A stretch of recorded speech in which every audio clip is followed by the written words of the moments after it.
madaxweynaha Jamhuuriyadda Federaalka Soomaaliya Mudane Maxamed Cabdullaahi Farmaajo oo ka qayb galay munaasabad tababar loogu soo xirayay dufcadii saddexaad ee Leyli Saraakiil iyo dufcadii afraad ee Leyli Saraakiil xigeen ka tirsan ciidanka xoogga dalka oo ka qalin jabiyay dugsiga tababarka ciidamada ee Turkisom ayaa abaalmarino guddoonsiiyay saraakiisha iyo saraakiil xigeenada galay kaalmaha hore.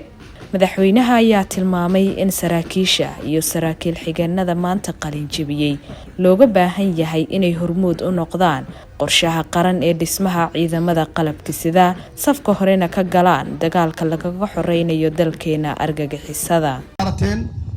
waxaad u dhaarateen naftiina inaad u hurtaan, naftiina inaad u hubaysaan, dhibaato badan u martaan, dhiig aad u daadaysaan, inaad difaacdaan dalkiina hadduu yahay cadow shisheeye iyo cadow sokeeye labadaba. hadday tahay xuduudaha, hadday tahay cirka iyo baddaba waxaad u marteen dhaar. waxaa loo baahan yahay dhaartaas inaad ka dhabaysaan. waana tiraahdeen hadalkiinu waxaa ku jiray, waxaa ladiin tababaray marka laga tago waajibaadkan ciidan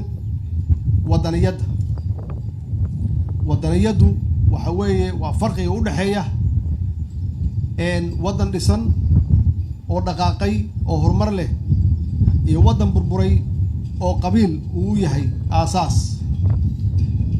markaad halkan isteelada ku xirateen ama calanka Soomaaliyeed garabka ku xiran yahay markaasaad ka baxdeen magacaaga shakhsiga ah iyo haddii aad lahaan jirtay qabiil labadaba.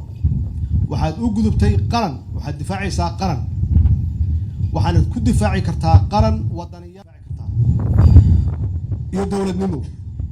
wax ka hooseeya waxa weeye waa burbur iyo inaad ka hooseyso wadamada aad la tartamayso ama aan la tartamayno. madaxweyne Farmaajo ayaa xuseyn dowladdu ay ku guuleysatay barnaamijka tababarka iyo tayeynta ciidamada xoogga dalka iyadoo dugsiyada tababarka ee gudaha dalkeena lagu leelinayo saraakiil iyo saraakiil xigeenno hanaan kara tayeynta iyo hogaaminta ciidanka. madaxweynaha ayaa ugu mahadceliyay dowladda iyo shacabka dalka ee Turkiga dadaalka ay ku bixiyeen in saraakiisha lagu carbiyo dalka gudihiisa. waxa uuna xuseyn xiriirka u dhaxeeya Turkiga iyo Soomaaliya uu yahay mid ku dhisan walaaltinimo iyo iskaashi mug weyn. munaasabadan waxaa goobjoog ka ahaa safiirka dalka Turkiga Mudane Mehmet Yilmaz, gudoomiyaha gobolka Banaadir Mudane Cumar Maxamed Maxamuud, wasiir ku-xigeenka gaashaandhigga Mudane Cabdifataax Qaasim Maxamuud, taliye ku-xigeenka ciidanka xoogga dalka Generaal Cabbaas Amiin Cali, taliyaha ciidanka booliiska Soomaaliyeed Sareeye Gaas Cabdi Xasan Maxamed Xijaar.